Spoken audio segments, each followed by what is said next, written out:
Picture this. While taping a TV series in Hamilton, Ontario back in 1983, two blues legends, Stevie Ray Vaughan and Albert King, are sharing the stage, laying down some of the best, most intense blues licks you can imagine. Stevie was so in awe of just being in the same room with Albert. Doug McClement was behind the board, capturing every note. But then something unusual started creeping into the sound. An odd noise that was really hard to track down. It wasn't feedback. It wasn't even a technical glitch. It was coming from Albert, an imposing figure at 6.5 feet tall. The velvet bulldozer was adding a strange, almost haunting sound that made the performance unforgettable. What is that? And who's got the nerve to tell him to stop? Doug's story shines a light on one of those rare behind-the-scenes moments that only happens when legends come together.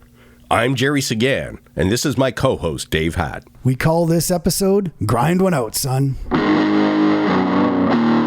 I was the chief engineer for a series called In Session, where the producers would get two players together who either played together in the 70s or 60s, or a younger guy who had worshipped some older guy. We got to do Albert King and his band with Stevie Ray Vaughan sitting in. Stevie was so in awe of just being in the same room with Albert.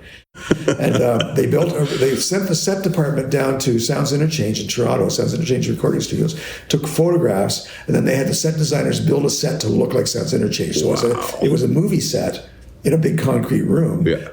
But it looked like a real functioning recording. Yeah, no, I had no idea. We brought in an MCI console from our studio and a Ampex 16-track machine, outboard gear and speakers, and we built this room. And we did, the Stevie Ray Vaughan Albert King one's famous, but we did Emmylou Harris with Rodney Crowell, and Chet Atkins with Leona Boyd, and Burton Cummings with Don Everly, and Glenn Campbell with Leon Russell, and Spencer Davis with Dave Mason. Amazing. Johnny Winter with Dr. John. So we had 13 episodes, and it was every one of them was phenomenal. And so there was just they would tell a studio story and then play a song and then tell a story. It was like you were eavesdropping on a private session between two old friends. Yeah, I remember Albert with that pipe and that amazing Gibson custom V of his. 58. Amazing stuff. During a break, I walk out and it's not happening. I go back in the control room and there's this crunchy grinding, and we can't figure it out. Is it like they had stools there? I thought, is he leaning against the stool? And he was a big gentleman. It turned out, we realized at one point, he was grinding his teeth. Oh, wow. And it was being picked up by his vocal mic. And he was grinding his teeth so loud, it was actually audible on the mix. So that was an aside from that. I did manage to get a picture of myself with Stevie Ray after the show. And I guess a couple other stories from that show. At first, these guys flew in, from wherever they flew in from, and I don't think Albert knew who Stevie was. Wow. And because he was, even in late 83, he hadn't had a hit really yet. He was just starting to get known. And, so he's playing away, and he's a little bit, not hesitant, but apprehensive, I guess. Sure. Who's this guy, and then about 6 songs in, he says, wait a minute. He says, they put you up on stage when you were 11 or 12 at Antone's, and you sat in with my band. He says, yeah, that was me. And then everything was okay. That guy. So at the end of the day, they're doing this big, long, extended blues jam, and Albert breaks a string.